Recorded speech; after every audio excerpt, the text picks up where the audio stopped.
Hello, Bear is here with me. I'm going to talk to you about what I'm using this van for. Initially, I made it during COVID because I had all these people matching pet fashion shows booked, and COVID just stopped it all. So I've always wanted a tiny house. You kind of put stuff out there as what's going to be possible, and it eventually comes to you. So during COVID, I'm just like surfing YouTube, seeing all these cute vans. I guess I first saw one when I was on the road, and I saw a van parked, and I was like, hey, that could be a tiny house.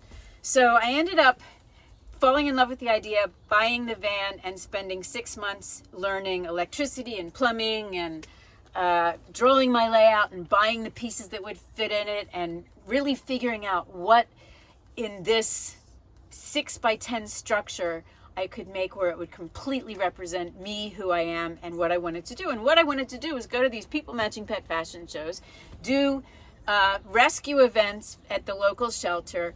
All of these Insta-famous pets were coming into town to be in the fashion show, help with the rescue efforts, and then we'd do a bunch of content creation videos of dogs at a slumber party, dogs at a dinner, dogs exploring, dogs shopping, just all these kinds of fun, goofy things that the dog world likes to do. But it didn't happen because I hooked up my first show in New York City in September. I got 10 human models. I got 10 dog models. I booked my parking space. I finished up all the clothing, made sure everything fit. It was going to be amazing. And 3 days before the show, they tell me I have to pay an additional $50 per dog, which is a lot when you multiply it times 8 shows. It comes out to an additional $4,000. Or I couldn't be in the shows. So basically, I took them to court. I won. The son of a bitch has not paid me a dime. Karma will get him if I don't get him first. Anyway, so it's like, okay, I'm rethinking what to do with my van. And another thing that happened from COVID is I started writing again. I went to school for fine arts and design. I got a job right away on 7th Avenue designing for Albert Nippon, then Dior. Then I met an actor.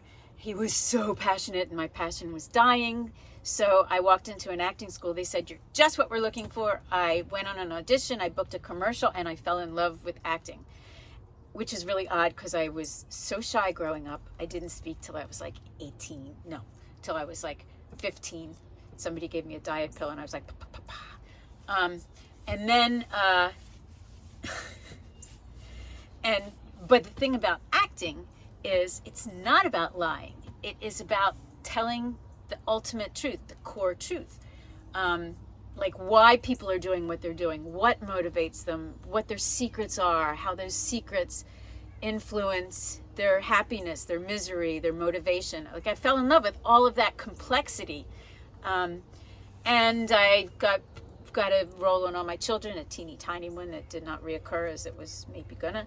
I joined an improv company. We improvised one-act plays. I met my husband. I got married. And I started transforming the plays, and I fell in love with writing because of all the things I loved about acting, they actually were what the writer does.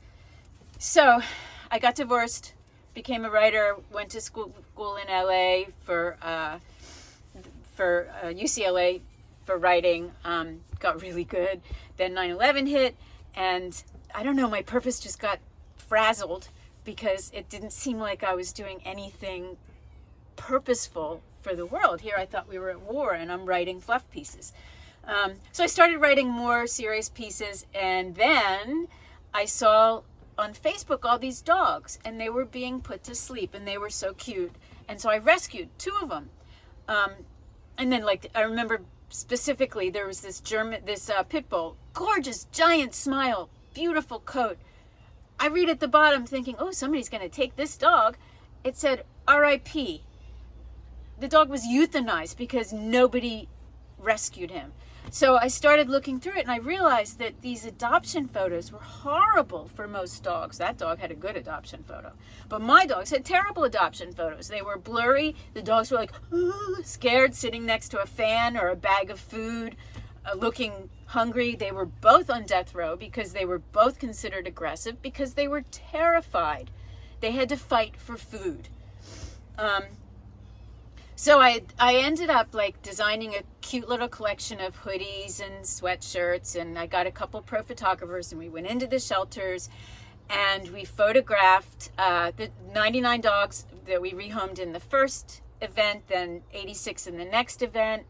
And so I decided I couldn't do another event because it was costing me a fortune. I decided to turn it into a business where I would design clothes and sell them. And the way I gave back would be to do these big people matching pet fashion shows for rescues, for shelters, raising money and awareness for them, you know, using social media to promote the rescues and the dogs. So I've been doing that for 10 years. What it did was it stopped the writing, because starting a business is a lot of work. And I became very passionate about the dogs and everything about it.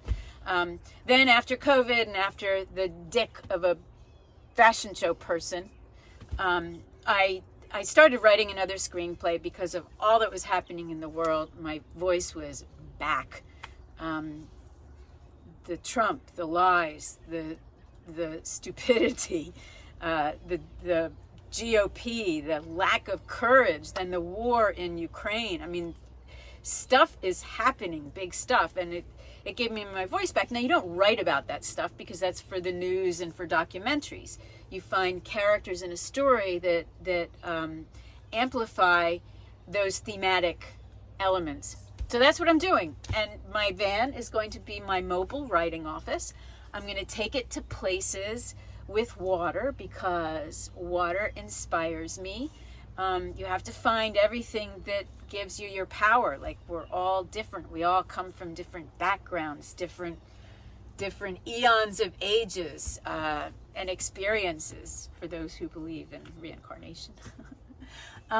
So you have to find like what fires you up, what doesn't, and water fires me up. It, like, the sounds of the water, the rhythm, the lapping, the romance it has with the wind, the history I have with it as having been a sailor. My dad was a world-class sailor and I was his crew. So everything about it just makes me bigger. So I'm going to go to different places. I'm going to back to Locust Lake again. I bought a kayak. Bear hates water.